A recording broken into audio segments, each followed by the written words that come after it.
इस वीडियो में मैं डिक्सन टेक्नोलॉजी के बारे में बात करूंगा। फंडामेंटल और टेक्निकल एनालिसिस के माध्यम से हम जानने का प्रयास करेंगे कि क्या स्ट्रेटजी आपका होना चाहिए। लगातार स्टॉक गिर रहे हैं और इस मल्टीबैगर स्टॉक में कब एंट्री करें और क्या आपका स्ट्रेटजी होना चाहिए। 5 तारीख को लेकर भी मैं बताऊंगा। फंडामेंटल और टेक्निकल एनालिसिस और रियल इंट्रिंसिक वैल्यू भी मैं बताऊंगा कि कितना अभी हाई वैल्यूएशन पे चल रहा है और कब एंट्री करना चाहिए। करेंट प्राइस पॉइंट के बारे में बात करें तो अभी देख सकते हैं कि लास्ट डे 2.24% का गिरावट अभी देखने को मिला है। और आपको ये नहीं भूलना चाहिए कि मार्केट का ट्रेंड पॉजिटिव था। पॉजिटिव सेंटीमेंट होने के बावजूद निफ्टी सेंसेक्स में बेहतरीन और तेज़ी होने के बावजूद ये इसमें 2.5% के आसपास गिरावट होना, ये भी आपको सोचने की ज़रूरत है। इसका मतलब क्लियरली ये डाउन ट्रेंड में अभी है। अगर कोई ऐसा कुछ न्यूज़ अगर नहीं आता है पॉजिटिव का तो ये डाउन ट्रेंड और भी दिखा सकता है, ऐसा उम्मीद जताया जा सकता है। अगर हम इसके 6 मंथ के रिटर्न अगर हम देखें तो अभी भी ये जो है 100% और 103% का रिटर्न दिखा रहा है।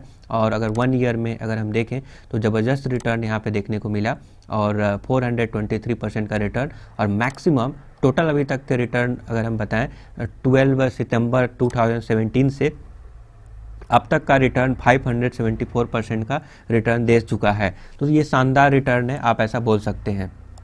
अगर ग्राउंड लेवल पे परफॉर्मेंस के बारे में बात करें तो कंपाउंडेड जो प्रॉफिट ग्रोथ निकल के आ रहा है और 5 सालों में 59% का कंपाउंडेड प्रॉफिट ग्रोथ मेंटेन कर पाना 5 सालों तक, ये बहुत बड़ी बात है। इसका मतलब ये ऐसा नहीं है कि रिसेंट दिनों में जो डील हुए हैं उसके वजह से इफेक्ट आया है, नहीं, पहले भी अच्छा परफॉर्मेंस था, पहले भी अच्छा परफॉर्मेंस कर रहा था, तभी तो 5 ईयर में देख सकते हैं जो ग्राउंड लेवल में जो प्रॉफिट ग्रोथ है वो 59% है, 3 ईयर में 36%। इसका मतलब पहले से ही अच्छा परफॉर्मेंस ये दिखा रहा है, तो आपको यहाँ पे डरने की ज़रूरत नहीं है। ट्रेलिंग 12 मंथ में 31%। अगर आइडियल सिचुएशन में, अब भूल जाइए कि ये जो डील हुआ था, भूल जाइए। आइडियल सिचुएशन में जो पहले जो पास्ट का जो रफ्तार था, ग्रोथ होने का रफ्तार था, अगर पास्ट के हिसाब से भी बारे में बात करें तब भी ये अगर मान लीजिए कि 3 ईयर में 36% और 5 ईयर में 59% का रिटर्न करेंट जो रफ्तार से ग्रो कर रहा है उस रफ्तार से भी ग्रो करेगा, तब भी आपको मिल सकता है। और अगर ये आइडियल सिचुएशन में, जबकि ऐसा जनरली होता नहीं है, आइडियल सिचुएशन में अगर ऐसा होता नहीं है, अगर 5 सालों में 59% का ग्रोथ अगर ग्राउंड लेवल पे दिखा रहा है तो स्टॉक मार्केट का प्राइस उससे कहीं ज़्यादा तेज रफ्तार से कंपाउंड होते हैं। ठीक है। कंपाउंडेड सेल्स ग्रोथ के बारे में बात करें तो 30% 5 सालों तक का मेंटेन कर पाना कंपाउंडेड सेल्स ग्रोथ और 3 ईयर में 21% शानदार है। स्टॉक CAGR, अब जाहिर सी बात है इतना अच्छा परफॉर्मेंस ग्राउंड लेवल पे करेगा तो स्टॉक का जो CAGR है वो बढ़ना तो एक स्वाभाविक सी बात है। अगर इसका फाइनेंशियल देखें तो रेवेन्यू लगातार बढ़ते हुए दिखाई दे रहा है। अगर नेट प्रॉफिट अगर देखें तो ये भी लगातार बढ़ रहा है। अर्निंग पर शेयर, एक शेयर पे जो अर्न कर रहा है वो भी लगातार बढ़ रहा है। अगर हम इनकम स्टेटमेंट अगर हम देखें तो ये भी देख सकते हैं नेट प्रॉफिट लगातार बढ़ रहा है। ऐसा नहीं है कि पहले बढ़ रहा था अभी कम हो गया, ऐसा भी नहीं है, अभी भी बढ़ते हुए क्रम में इंक्रीजिंग मोड में दिखाई दे रहा है, देख सकते हैं। तो ओवरऑल अगर हम बारे में बात करें फंडामेंटल स्कोर तो आप देख सकते हैं कि अगर ट्रेलिंग 12 मंथ में अगर हम ROCE के हिसाब से, कंपनी का साइज के हिसाब से, प्रॉफिट मार्जिन ग्रोथ और CFO बाई सेल्स के हिसाब से अगर हम बात करें तो आउट ऑफ 10 7.2 स्कोर निकल के आता है, जो कि बहुत ही शानदार है और बेहतरीन है लॉन्ग टर्म के हिसाब से। उसके बाद अगर हम फंडामेंटल स्कोर प्रायोरिटी स्कोर के हिसाब से देखें, जिसमें प्रायोरिटी स्कोर में profitability, leverage, liquidity and source of fund, operating profit, ये सारे चीज़ को ध्यान में रखा जाता है। और टोटल 7 पॉइंट्स होते हैं और 7 पॉइंट्स में इसका जो पॉइंट्स इसको मिला हुआ है स्कोर वो 7 मिला हुआ है, जो कि अगेन अपने आप में ये शानदार चीज़ है, बेहतरीन है। और अभी जो न्यूज़ फैक्टरिंग हुआ है उसके वजह से प्राइस बढ़ा है, उसका इफेक्ट आने वाले समय में देखने को मिलेगा। जो डील हुआ है, जो बड़े बड़े ब्रांड के साथ डील हुआ है, अब ये डील शॉर्ट टर्म में थोड़ी ना उसको पता चलेगा, अब आने वाले समय में उसका इफेक्ट देने को मिलेगा। इसका मतलब फ्यूचर ओरिएंटेड है, फ्यूचर ग्रोथ ओरिएंटेड है। करेंट जो ग्रोथ हो रहा है ना वो भी शानदार है, करेंट प्रॉफिट ग्रोथ भी शानदार है, पास्ट ग्रोथ भी शानदार है, जो ग्रो कर रहा है हमें इंक्रीजिंग मोड में भी है, तो फंडामेंटली स्ट्रॉन्ग है। और फ्यूचर में ग्रोथ अच्छा होने की भी पॉसिबिलिटीज़ है। अब ये टेक्निकल्स, फंडामेंटल, ये स्कोर तो फ्यूचर को नहीं प्रेडिक्ट करते हैं ना कि फ्यूचर में कौन सा डील हुआ, कितना प्रॉफिट करेगा, बट आपको न्यूज़ से तो पता चल गया कि फ्यूचर में अच्छा प्रदर्शन करेगा, और फ्यूचर में अगर बेहतरीन प्रदर्शन करता है तो आपको मल्टीबैगर रिटर्न बना के दे सकता है डिक्सन टेक्नोलॉजी। नाउ इसका फेयर वैल्यूएशन को भी हम यहाँ पे ध्यान देंगे कि रियल में इसका प्राइस क्या होना चाहिए। ये तो मान लीजिए न्यूज़ और फ्यूचर में अच्छा प्रदर्शन करने की उम्मीद और पास्ट का परफॉर्मेंस और फंडामेंटल स्कोर, उसके हिसाब से प्राइस का मूवमेंट ज़बरदस्त हुआ। बट अगर रियल वैल्यूएशन अगर हम देखें तो real valuation EV by EBITDA के हिसाब से अभी 451% के प्रीमियम पे इसका प्राइस चल रहा है। ईवी बाय सेल्स के हिसाब से 397% के प्रीमियम पे चल रहा है, और प्राइस बाय सेल्स के हिसाब से 494% के प्रीमियम पे चल रहा है। और फेयर वैल्यूएशन अगर हम देखें तो ईवी बाय एबिटा के हिसाब से 651.25 इसका प्राइस होना चाहिए, और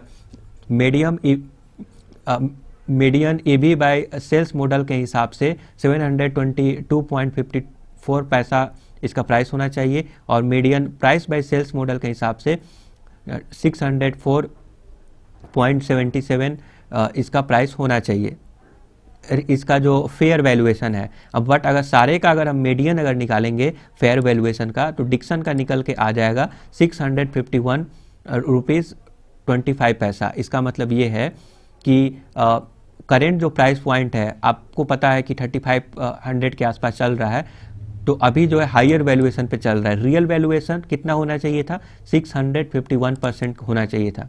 इसका मतलब क्या है कि अभी कितना परसेंट प्रीमियम पे चल रहा है, तो 451% के प्रीमियम पे करंट प्राइस पॉइंट चल रहा है। इसको आपको नहीं भूलना चाहिए। फ्यूचर ओरिएंटेड है, इतना बेहतरीन स्टॉक है, तो ये एक नॉर्मल सी बातें हैं, स्वाभाविक सी बातें हैं। अच्छे स्टॉक में ही ऐसा ग्रोथ देखने को मिलता है। ऐसा नहीं है कि ये ऐसे ही प्राइस भागे जा रहा है, कोई इसका सेंस नहीं बनता है। हाँ, अगर ऑपरेटर अगर भगा कर लेकर जाते हैं तो बात अलग है, बट फ्यूचर इसका पास्ट परफॉर्मेंस भी बेहतरीन है, करंट में ग्रोथ भी जारी है, फ्यूचर में भी ग्रोथ होने की पॉसिबिलिटीज़ है जो न्यूज़ मैनेजमेंट की तरफ से निकल के आया है। तो उन सारे बेसिस पे आप बोल सकते हैं कि रीजन है भागने का। तो जो ग्रोथ यहाँ पे दिख रहा है वो रीजन है, इसका मतलब कि फंडामेंटली स्ट्रॉन्ग नज़र आता है। अगर हम टेक्निकल एनालिसिस करें तो टेक्निकल एनालिसिस अभी भी डाउन ट्रेंड की ओर इशारा कर रहे हैं, क्योंकि ऐसे लोग जो 400% के अप पे हैं उन लोग भी प्रॉफिट बुक करना चाहेंगे कि इतना ग्रोथ हो गया, अब आगे चला कि नहीं चला, चलो प्रॉफिट बुक कर लेते हैं। तो इसीलिए प्रॉफिट बुकिंग जारी है, इसके वजह से ये गिर रहा है। और कोई ऐसा कुछ रीजन नहीं है, कोई बैड न्यूज़ नहीं आया है, कोई फंडामेंटल प्रॉब्लम नहीं हुआ है। इसका गिरावट का एक ही मात्र कारण है, न्यूज़ के वजह से जो लोग बाय किए थे बट लगातार अपर सर्किट होने की वजह से वो सेल नहीं कर पा रहे थे कि अभी तो भाग रहा है, अभी मैं क्यों सेल करूं, जब गिरावट होगा तो सेल करेंगे। ऐसे लोग निकल रहे हैं कि चलो अब ये डाउन ट्रेंड में अब निकल जाते हैं, हमको तो शॉर्ट टर्म के हिसाब से चाहिए था, वो तो मिल गया। स्प्लिट के बाद लगातार गिरावट जारी होने के पीछे का ये भी रीजन है कि ऐसे लोग पहले से ही पोजीशन बना के बैठे थे कि अगर स्प्लिट अगर होगा तो प्राइस ऊपर जाएगा, उसके बाद हम निकल जाएंगे। अब प्राइस ऊपर गया तो निकल रहे हैं।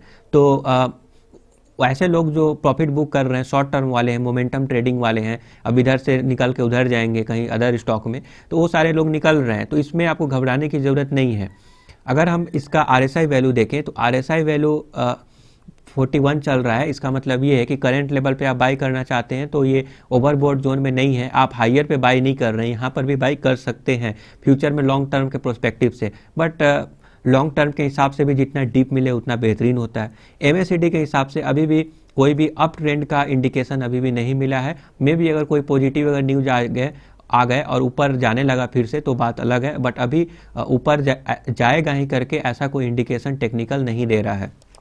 कुछ इंपॉर्टेंट लेवल अगर फर्दर अगर गिरावट अगर होता है 3200 से 3300 के आसपास का अगर प्राइस रेंज पे अगर ये मिल जाता है तो मुझे लगता है कि आपको एक्यूमुलेट करना चाहिए, ये बेहतरीन होगा। और स्टॉप लॉस लगा सकते हैं 3150 का स्टॉप लॉस लगा के आप 3200 से 3300 के आसपास का वैल्यूएशन अगर मिलेगा तो इसको वैल्यू बाइंग माना जाएगा। आप इसको यहाँ पे एंट्री कर सकते हैं। मेरे हिसाब से ये बेहतरीन लेवल होगा। अगर फर्दर गिरावट होता है तो करंट लेवल पे बाई करना चाहते हैं तो कोई इशू नहीं है, बाई कर सकते हैं। शॉर्ट टर्म का टारगेट रहेगा 3800 के आसपास। शॉर्ट टर्म वाले जो मोमेंटम ट्रेडिंग करते हैं या फिर ट्रेडिंग के पर्पज़ से बाई कर रहे हैं, लॉन्ग टर्म वेट नहीं करना चाहते हैं, तो इन्वेस्टमेंट नहीं करना चाहते हैं, तो 3800 पे चाहे तो प्रॉफिट बुक कर सकते हैं।